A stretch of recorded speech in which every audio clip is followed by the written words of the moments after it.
तर नमस्कार मित्रांनो, जय शिवराय. मी गोविंद. आज आहे त्र्यंबकेश्वरमध्ये, जे की नाशिक जिल्ह्यामधील एक सगळ्यात फेमस असं ज्योतिर्लिंग आहे 12 ज्योतिर्लिंगापैकी. सो आत्ता मी एका लॉजवरती थांबलेलो आहे. सकाळचे 5:30 वाजले जवळपास आणि आत्ता मी जातो आहे दर्शनासाठी. तर हा व्हिडिओ शेवटपर्यंत बघा. तुम्हाला त्र्यंबकेश्वर मंदिराची पूर्ण माहिती आणि कुठं स्टे करायचं, कुठं जेवण करायचं, हे संपूर्ण माहिती या व्हिडिओच्या माध्यमातून मिळून जाईल. सो चला तर मग. तर मित्रांनो, आता वाजले सकाळचे 6 आणि मी निघालो आहे त्र्यंबकेश्वर दर्शनासाठी. तर तुम्ही माझ्या पाठीमागे इकडे बघू शकता, हे मंदिर आहे आणि सध्या खूप कमी गर्दी आहे. सो आपलं आता दर्शन किती वेळात होईल आपण बघूया. चला तर.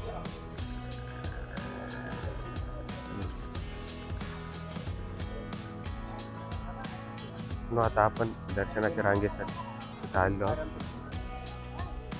त्र्यंबकेश्वर हे मंदिर नाशिकपासून जवळपास 25 किलोमीटर अंतरावर आहे आणि तुम्ही इथे येत असाल तर सकाळी लवकर या, कारण गर्दी तुम्हाला मिळणार नाही. शक्यतो लवकर या.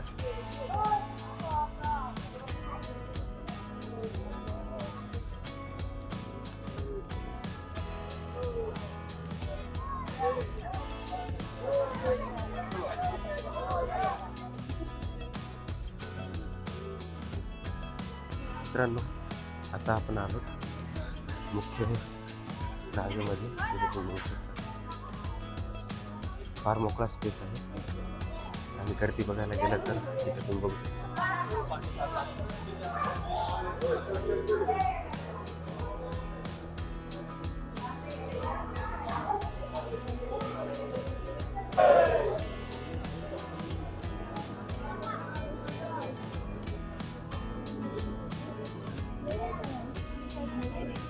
तर आपण पाहिलं आता मंदिराच्या प्रवेशद्वारापाशी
आहे मंदिराचे गर्भगृह.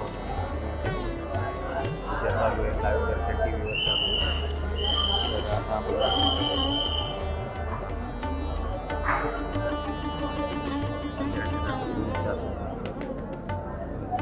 खूप गर्दी.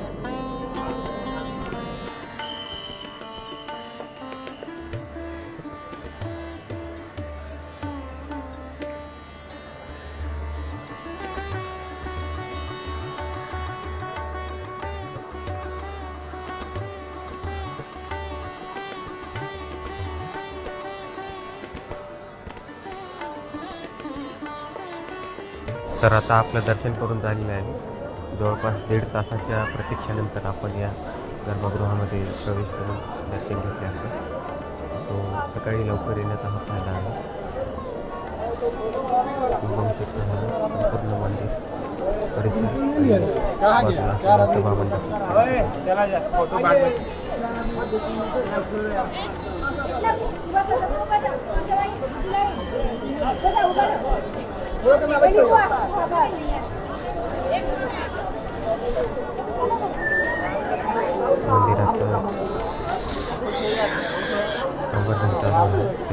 आणि अशा काही प्रकारचं संवर्धन केलं जातं मंदिराचं. ही आहे कुशावर्त तीर्थ. इथूनच गोदावरी नदीचा उगम होतो असं मानलं जातं. इथे स्नान केल्याने पापांचा नाश होतो अशी एक जुन्या लोकांची आख्यायिका आहे. हे मंदिर काळ्या दगडात बांधलेलं आणि पेशव्यांच्या काळातील अप्रतिम स्थापत्यकलेचं उदाहरण आहे. इथली प्रत्येक कोरीव काम इतिहासाची साक्ष देते. आणि आता या मंदिराचं संवर्धन कार्य चालू आहे. तुम्ही बघू शकता मंदिरावर पावसाळ्यानं जे काही गवत किंवा जे काही साचलेलं आहे ते या ठिकाणी काढण्याचं काम चालू आहे.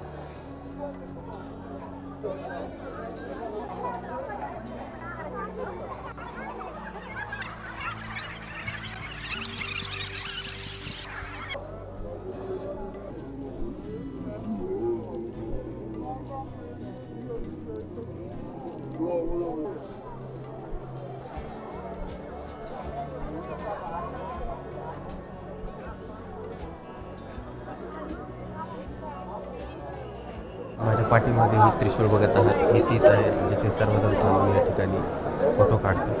सगळ्यात खूप फेमस आहे ही जागा आणि इथून पूर्ण मंदिराचा परिसर आपल्याला बघायला मिळतो.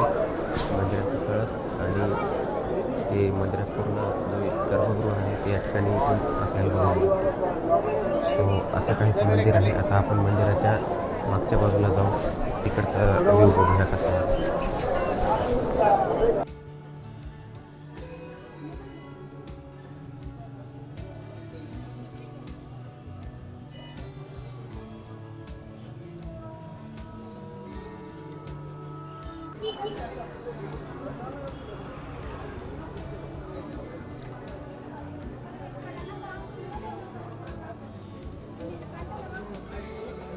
मंदिराच्या चारही दिशेने भ्रमण करून आता आपण येऊन पोहोचलो उत्तर महाद्वाराजवळ.